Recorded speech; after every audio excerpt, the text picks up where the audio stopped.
some Northern Ireland Loyalists embrace an anti-immigrant ideology.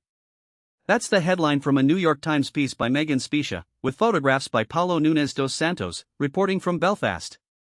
Flutes and drums echoed along Sandy Row, a Protestant enclave in West Belfast, and Union Jack bunting flapped overhead in the uncommonly hot summer air.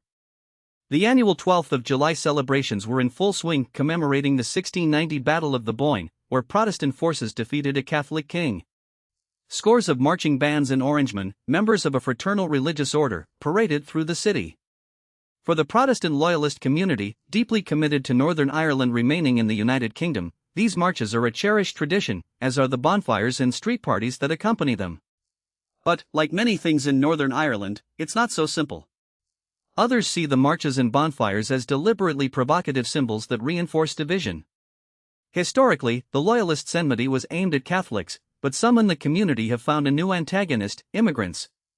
In the Hideout pub in Donegal Pass, a Loyalist neighborhood in Belfast, Gordon Plunkett, 78, who has spent more than 6 decades as an Orangeman, chatted with his sons and grandchildren, all of whom were taking part in the parade. He opposes the arrival of immigrants and asylum seekers, which he said risked displacing Loyalists who had long lived here. "It's the future of my community that is at stake," Mr. Plunkett said. "And everybody would want to protect their own community and their own culture." Belfast remains predominantly white, and Northern Ireland is the least ethnically diverse part of the United Kingdom, with just 3.4% of residents from minority ethnic backgrounds. But immigration has grown in recent decades, reaching a peak in 2023, and the urban heart of Belfast in particular is steadily becoming more diverse.